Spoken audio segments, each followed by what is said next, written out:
Welcome, and thank you for joining us today for the release of the 2015 report card for New York's infrastructure. I am Chuck White, the president of the Syracuse section of the American Society of Civil Engineers. We are here to release a report about something that is so integrated in our economy and our daily lifestyles that we barely notice it: infrastructure. Infrastructure is the backbone of our state.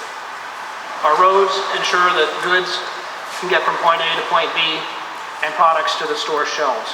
Our water infrastructure delivers water to the faucets so we can make our coffee in the morning. And our sewer infrastructure carries away the wastewater so it can be treated.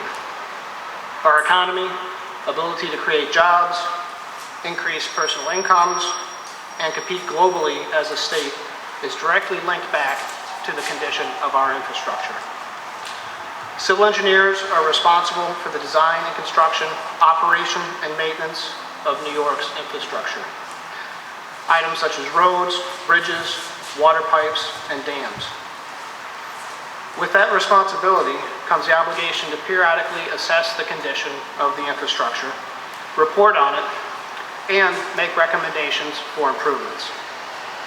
Using a simple A to F school-type report card brain, the 2015 report card for New York infrastructure gives citizens and leaders a simple tool that provides the technical details in an easy and simple way that's understandable for all. Today, the 2015 report card for New York's infrastructure gives a picture of how infrastructure is doing and how it is prepared for the future. The report card is an independent review of the current state of infrastructure needs in New York State.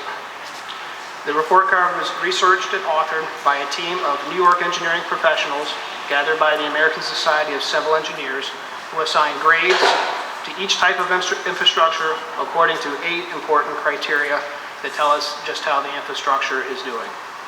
This criteria includes capacity, condition, funding, future need, operation and maintenance, public safety, resilience, and innovation. Again, the report card is a tool for the citizen that clearly shows with one letter the condition and needs of the state's primary infrastructure. To fully understand what was found in the report card, what is found in the report card, there are 3 points that we should take away. First is that the infrastructure that impacts our daily life in New York is simply, it's vast. And it's aging. New York has enough miles of bridges that if you strung them all together, you could go from Albany to Miami. We have enough miles of roadway that you could cross the United States 80 times. We have over 335,000 acres of state parkland and 18 large commercial airports. Half of the bridges in New York State are past the age of 75. The average age of a dam is 69 years. And 30% of the underground sewer infrastructure is greater than 60 years old. Keeping up with maintenance and modernizing for the future is going to be an ongoing challenge, and we shouldn't underestimate how big and important this challenge is to maintain our infrastructure. Second, we recognize that our infrastructure, it just cannot be ignored. It needs to be maintained, it needs to be upgraded so that it's here for us tomorrow and in the future. You know, kind of think about if you have a leaky roof at home. If you address it now, it's likely to be fixed and not turn into a much bigger problem. The same goes with our infrastructure. It's also a great way, that is, maintaining infrastructure is a great way to save money over the lifespan of the infrastructure. And it also keeps our infrastructure in much better shape and working for us into the future. We should not be penny wise and pound foolish when it comes to maintenance. New York State simply cannot afford it. The final point is New York State is not going to take another superstorm sitting down. At every opportunity, we should look at our infrastructure and see what we can do to make it more resilient and stand up to the tests that come to us. Much work was done after Sandy to return service quickly to residents and bring things back in much stronger condition, but there is more to be done to make things more resilient in the state of New York. The New York State 2100 Commission gave great recommendations to make our infrastructure more resilient, and we should follow them. With these points in mind, let's now talk about the report card findings in detail. I would like to introduce Beth Ann Smith. She's a member and chair of the New York State Council of American Society of Civil Engineers, and she is also the president of our Ithaca, New York section. Beth Ann? Thank you. So in the report card, the New York State's infrastructure earned 3 poor D grades, 4 mediocre C grades, and 2 good B grades, resulting in an overall grade point average of C-. So how many of your parents would have been happy if you brought home a C-? Roads in New York earned the lowest grade of D- and was closely followed by bridges with a D+. Our roads and bridges have both age and use problems as the busiest and the second most congested in the country. Again, we're talking about all of New York State, and although our population has not increased by more than 9%, the congestion on the roads has increased by 36%. Over 2,000 of New York's bridges are structurally deficient, which means that they require consistent maintenance or improvements to safely pass traffic. About $40 billion will be needed to keep up with roads by 2030. The condition of bridges in Syracuse is 14% are structurally deficient and 25% are functionally obsolete. The condition of the roads has a ripple effect that touches every citizen. In addition to sitting in traffic, it costs every Syracuse area driver about $477 each year in extra vehicle operating costs. In the water category, wastewater earned the second lowest grade at D, dams earning a C-, and drinking water rated a C. Wastewater systems that treat and return clean water to the environment are plagued by age, with 1 in every 4 facilities beyond their useful life. We're spending 20 cents for every dollar needed to improve our wastewater system. Although our metro plant here has many upgraded processes, the pipelines are still in need of repairs or replacement due to deferred maintenance practiced by financially stressed municipalities. New York's dams are another unsung hero of the New York's water system. They help store water as well as provide flood protection. There are 1,060 high and intermediate hazard dams, and that means that there could be a loss of life or significant property loss in the effect that they fail. The state requires $152 million to repair deficient high and intermediate hazard dams. On a positive note, the regulations regarding dams have recently been updated, providing a boost in repairs and also leading to 58 repair projects and almost all high hazard dams having emergency action plans. New York's drinking water system provide 95% of the citizens with water, but 95% of the improvement projects remain unfunded by the state revolving fund due to an overwhelming demand on the resources. Pipes in many areas are a century old and damaged by years of cold winters. Syracuse had 400 water main breaks last year alone, and estimates are that 20% of the treated water entering New York City's pipes leaks out before it gets to a faucet. Transit across New York State earned the grade of C-, while aviation earned a C. Both are significant to New York's economy and keep workers moving, but both have facilities that are clearly in need of modernization and packed beyond their capacity. Airport passenger traffic is projected to increase by 150 million passengers by 2030. And airports across the state will exceed that capacity. JFK by 130%, Westchester 112%, Buffalo 106% being the worst. The good news is that some improvements are being pursued, but there's still a long line of worthy projects still waiting. $577 million worth of statewide transit projects, $4.7 billion worth of statewide aviation projects, $68 billion for New York City's transit system. And then tying for the best grades for the report card were solid waste and parks, both receiving a grade of B-. Solid waste is what people think of as garbage. And while New Yorkers generate 12% more trash than the national average, gains have been made to decrease waste, increase recycling, and change practices. Parks are a success story. They have come back from the grim crisis in 2010 when they faced closure statewide from $1 billion in backlogged projects. But the citizens of New York voiced opposition and outrage, and now there's been a catch-up effort.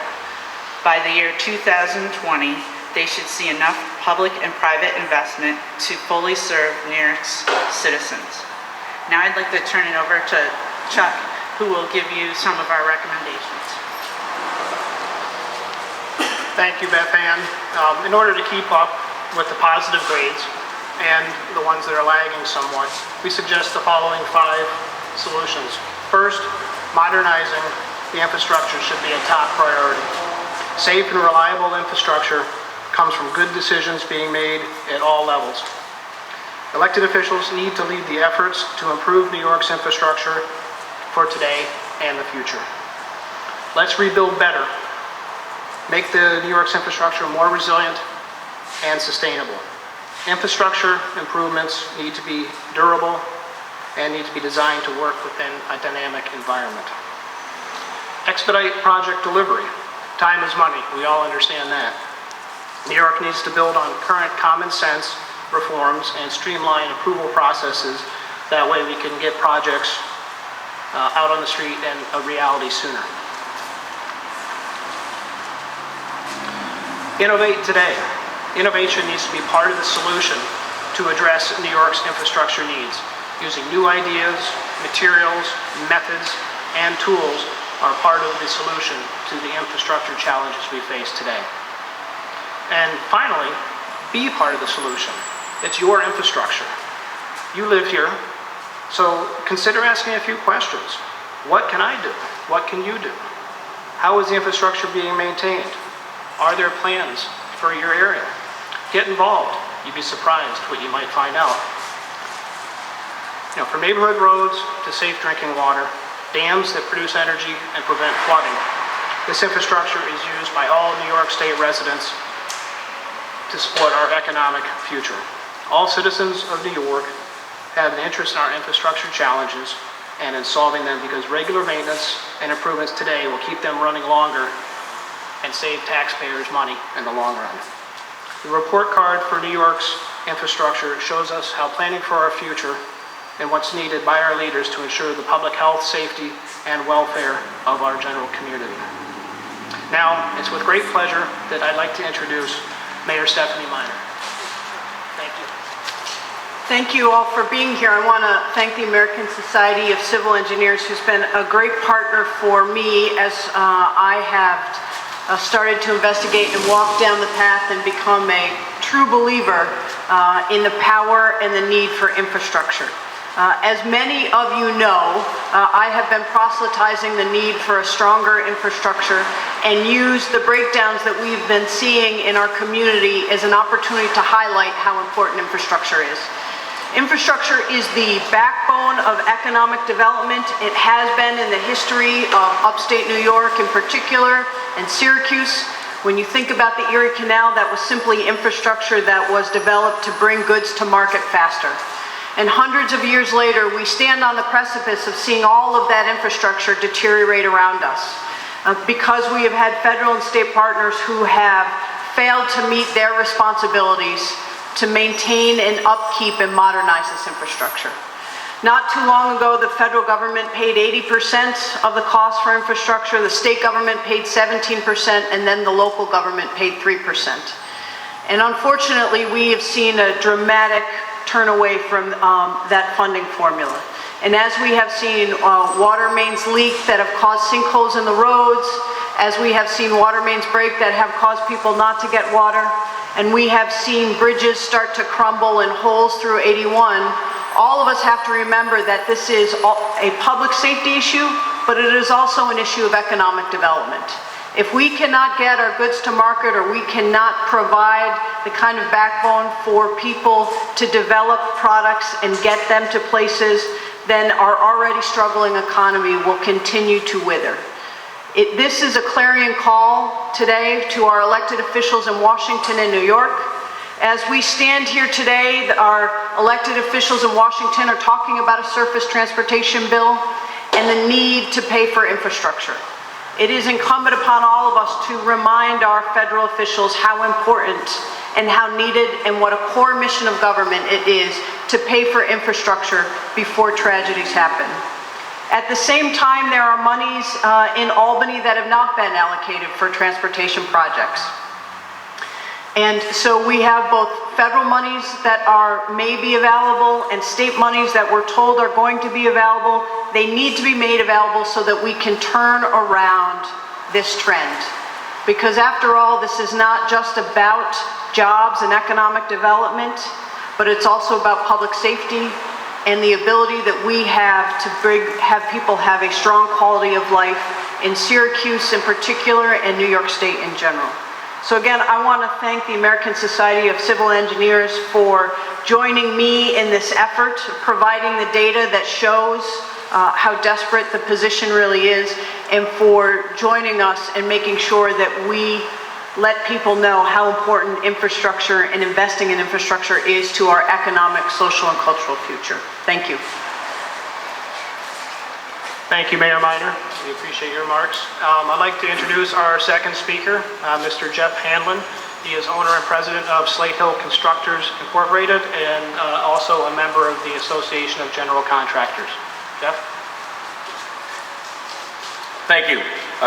Just like to echo that it's New York State's job, and it's all our jobs, to make a commitment to ensure that the needs of our ailing infrastructure are met for the long term. Business owners' decisions on where they're going to place their plants depend on modern, reliable infrastructure, water, sewer, and highways. Lost time is money, and they'll just go elsewhere. Essentially, every industry in our state relies upon roads and bridges, either to get goods to market or workers to their job.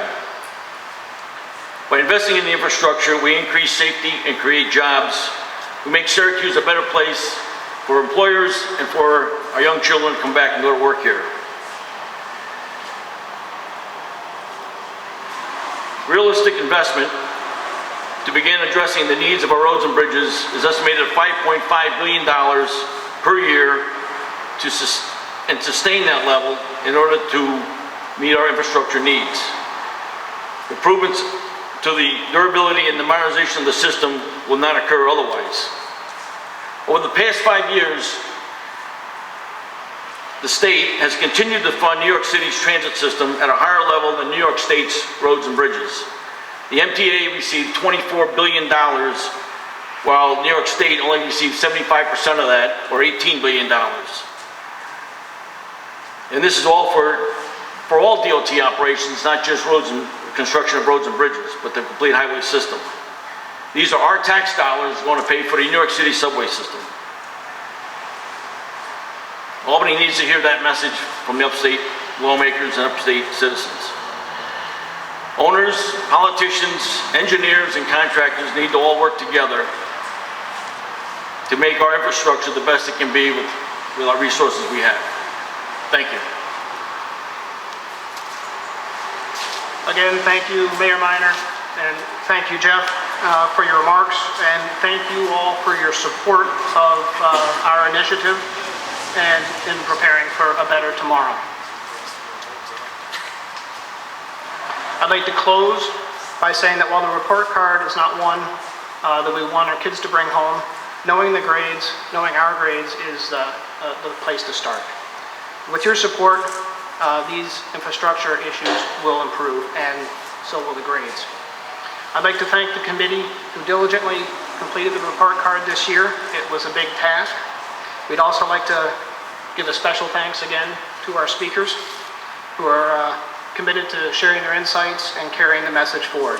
Thank you all for joining us in the release of the 2015 report card for New York's infrastructure. And at this time, I'd like to offer to answer a few questions from the members and the media. To any of us up here, we'll certainly do the best we can to answer your questions. And I guess for now, the floor is open. How does New York compare with other states?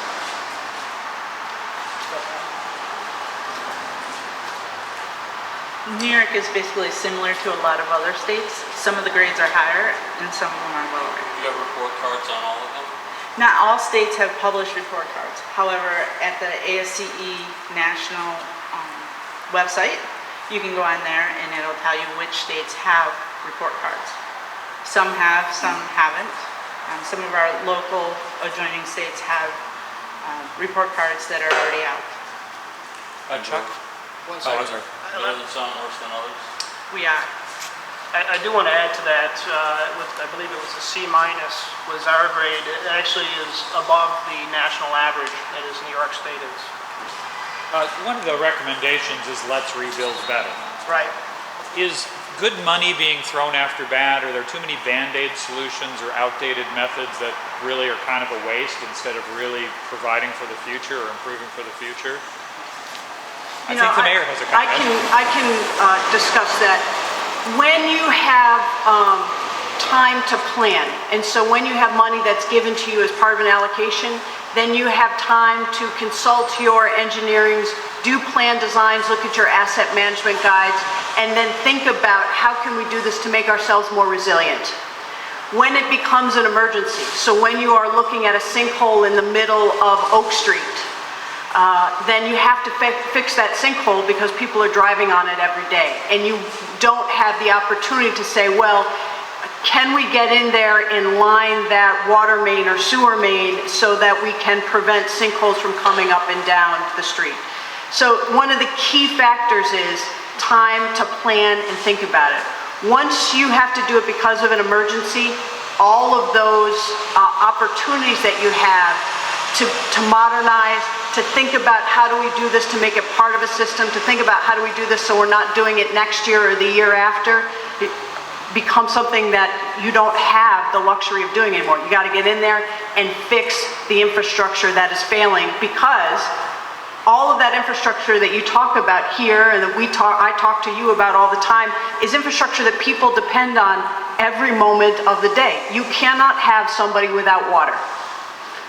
You can't have somebody without the ability to drive on a road because a sinkhole is in the middle there. You can't have a sewer system overflow and push back like happened in Eastwood this spring a number of times. You have to fix that immediately. So is there a problem in the funding, just the amount of funding, or actually in the funding system that causes you to do what you just described as opposed to being proactive and being able to plan? The problem has happened because of the lack of funding. So there hasn't been routine maintenance to keep the infrastructure in a good state of repair. And when that money has been taken away or hasn't been there, then what you're seeing is the infrastructure starts breaking because it becomes a crisis. And so what we're saying is we're at crisis level. Bring the money back, make the investments, and let's do it before you have system-wide failures. Could you give more detail about the money in Albany that's available but hasn't been allocated? I think you should ask the state elected officials about that, but my understanding is that there's a transportation memorandum of understanding that's being circulated that has not been executed. How much money are you seeing, and how much more do you think you need to make it necessary? Any money that we get for infrastructure will be well spent and will be put into actual infrastructure that will help us stop the crises in our infrastructure, help us put people to work, and help us build systems that will allow economic development. But do we have like a number of, Statewide, we're looking at $1 billion additional to match MTA funding. So $1 billion more per year just for roads and bridges. but what about local, like here? You know, that is kind of a moving target, and I'll tell you because it depends on what level you want to bring it to. So we could just talk about our water system, for example, with approximately 435 miles of water pipes, and then there's sewer pipes, and then there's road repair. And one rule of thumb that we have come up with to do a complete reconstruction of all of the infrastructure is about $1 million a mile. That's just for the city of Syracuse.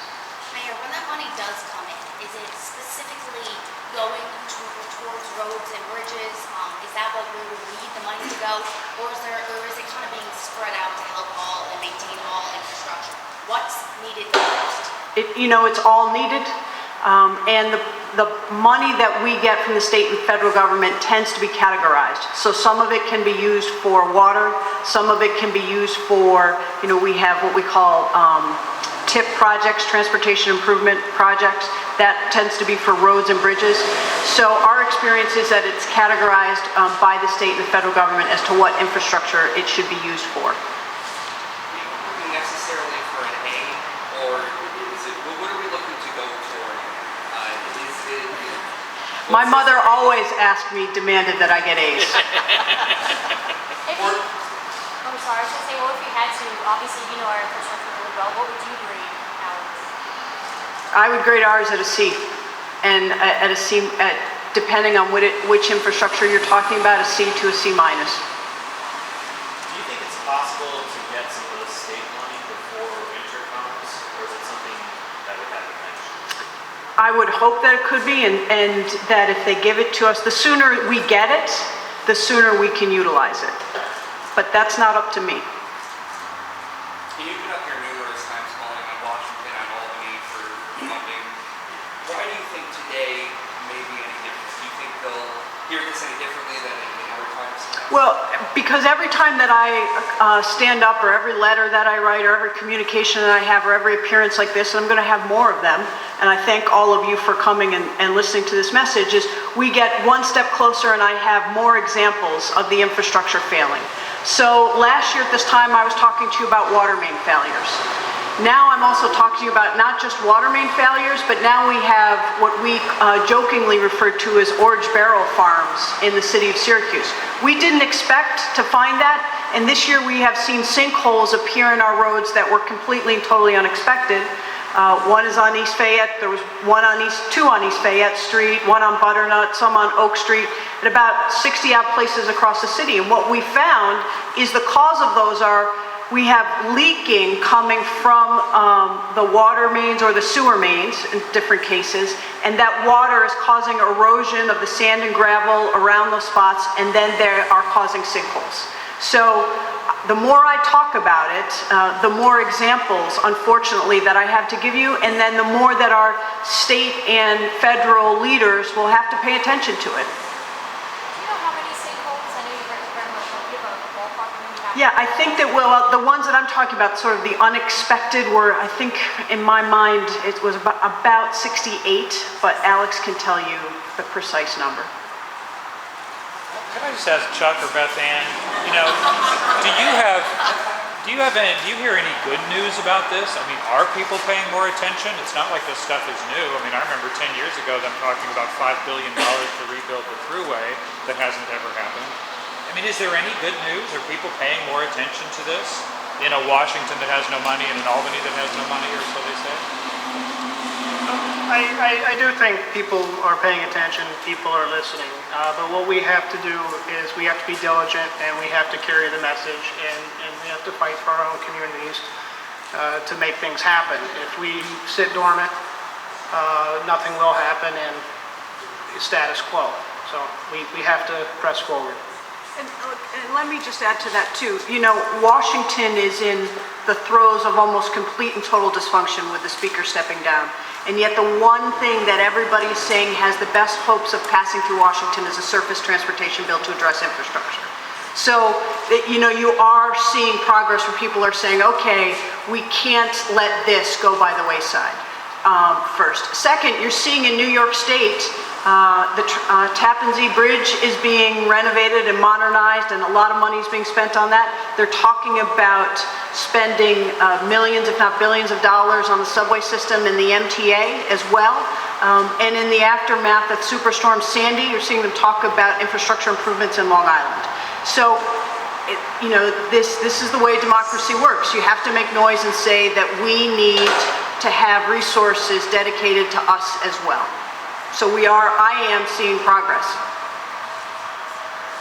Yeah, I think it's interesting just because the parks, when you're talking about that, you said people voice their opinions and that sort of made it go up. But I mean, you hear people complain about the roads all the time. So what was it different? Yes, I do. What was it different about the parks that sort of got the attention? You know, I'm not going to weigh in on that because the parks that I deal with are city parks. But I will tell you that when people weigh in, elected officials will listen. And I've said we're seeing evidence of that happen in the fact that Washington can't get anything done, but they're still talking about an infrastructure surface transportation bill is the one thing that everybody agrees needs to get done. Now, whether they do it or not remains to be seen, but they're still talking about it. I think that the answer is that there are lots of problems and few resources. And for a long time, infrastructure was seen as something that was buried underground and unseen and continued to work, so nobody thought about it. And as long as it wasn't causing a problem, you weren't going to put money in there because there were so many other things that were desperate for money. But now what we're seeing is that time of allowing the infrastructure not to be maintained or kept in a good state of repair has elapsed. And we're now seeing it break down regularly and all different sorts of systems. And I can tell you from the people that I talk to, both constituents in Syracuse, but also people that I talk to out of the state, all of them believe that infrastructure is a key mission of government and should be invested in by government. If that transportation bill goes through, do you know maybe what kind of money would be allocated for it? I don't, because I don't know how much money is going to be part of that surface transportation bill.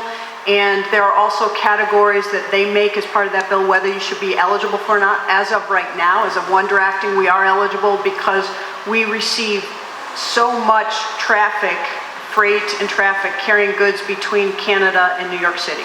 So because of the amount of volume that we have and where we are located in the state, we are eligible for money from that bill. But they may change those eligibility requirements. The money may be given out over 5 years, it may be given out over 10 years, you know, you just, until it's Yogi Berra, God rest his soul, would say, it's not over till the fat lady sings. It's not over till it's over. Yes, sir.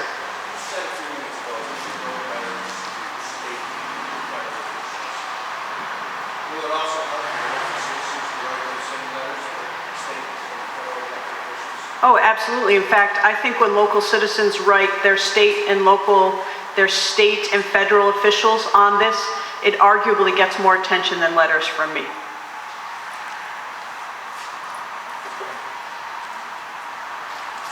Thank you. Thank you all again for coming, and thank you for your interest in the report card. If you have any questions moving forward, you could email us at reportcard@asce.org. Again, it's reportcard@asce.org. Thank you for coming today.